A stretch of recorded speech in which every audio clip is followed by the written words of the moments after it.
Et si le Real Madrid préparait déjà l'après Aurélien Tchouaméni? Et si le joueur choisi pour prendre sa place n'était autre qu'Enzo Fernandez, l'un des milieux de terrain les plus talentueux de sa génération? Une hypothèse qui peut sembler surprenante au premier abord, mais qui prend de plus en plus d'ampleur en Espagne. Entre les ambitions de José Mourinho, les besoins du Real Madrid au milieu de terrain et le profil très particulier d'Enzo Fernandez, un changement majeur pourrait bien se préparer dans les prochains mois. Avant de commencer cette vidéo, prenez seulement 2 petites secondes pour vous abonner à la chaîne et activer la cloche de notification. C'est totalement gratuit. Cela aide énormément la chaîne à continuer de grandir et cela vous permet de ne manquer aucune actualité du Real Madrid. Merci beaucoup pour votre soutien et place maintenant à la vidéo. Enzo Fernandez peut-il remplacer Tchouaméni au Real Madrid? Et si Enzo Fernandez devenait le prochain titulaire du milieu de terrain du Real Madrid à la place d'Aurélien Tchouaméni? Cette question peut sembler surprenante, surtout quand on sait à quel point Tchouaméni a été performant depuis son arrivée à Madrid. Depuis 2 saisons, l'international français fait partie des joueurs les plus réguliers de l'effectif. Solide défensivement, précieux dans les duels et toujours généreux dans l'effort, il s'est imposé comme une référence à son poste. Pourtant, le débat ne concerne pas son niveau. Le véritable sujet concerne son profil de jeu. Selon plusieurs informations venues d'Espagne, José Mourinho souhaiterait construire son futur milieu de terrain autour de Jude Bellingham et Federico Valverde. Dans cette configuration, aucun joueur ne serait totalement intouchable, pas même Aurélien Tchouaméni. Pourquoi? Parce que le football moderne a évolué.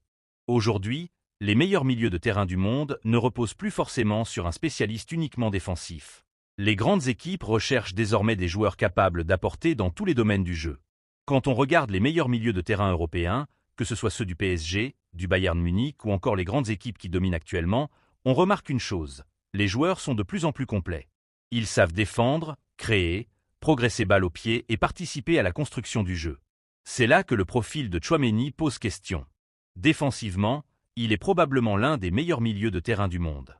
Son volume de jeu, sa puissance physique, sa qualité d'interception et son impact dans les duels sont exceptionnels. Mais lorsqu'il s'agit d'organiser le jeu, de casser des lignes par la passe ou de faire progresser le ballon sous pression, il reste moins influent que certains des meilleurs milieux créatifs du monde. Et c'est précisément pour cette raison que le nom d'Enzo Fernandez revient avec insistance. Le milieu argentin possède un profil totalement différent.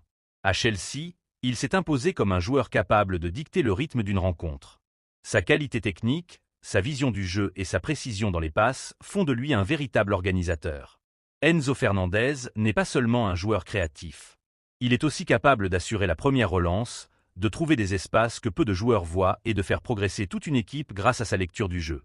C'est exactement le type de profil que le Real Madrid recherche depuis le départ de Toni Kroos. Depuis la retraite de l'Allemand, le club madrilène manque d'un véritable métronome capable de contrôler le tempo des rencontres et d'orienter le jeu depuis l'arrière. Et c'est là qu'Enzo Fernandez apparaît comme une solution crédible. Bien sûr, sur le plan défensif, il est inférieur à Tchouaméni. Il récupère moins de ballons et n'offre pas la même sécurité dans les duels. Mais dans la construction du jeu, il apporte beaucoup plus. Ses statistiques en matière de passes progressives, de création d'occasions, de passes vers la surface adverse et de progression du ballon démontrent sa capacité à influencer le jeu offensif.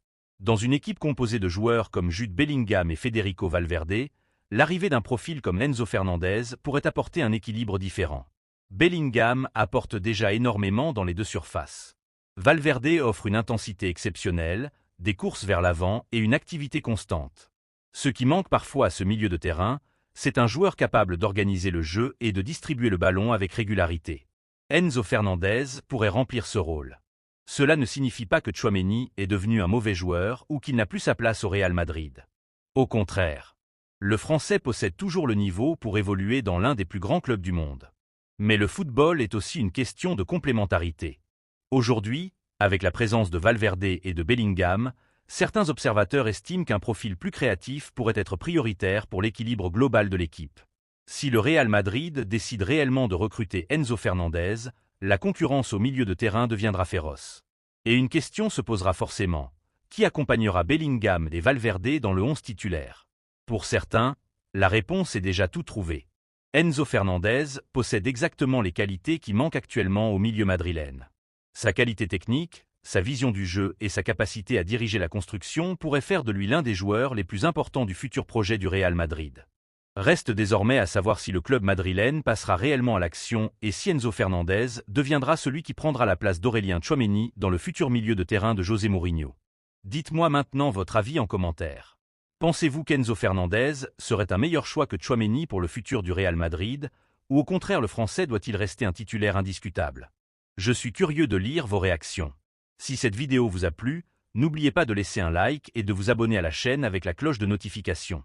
C'est gratuit, cela ne prend que 2 secondes et cela aide énormément la chaîne à grandir.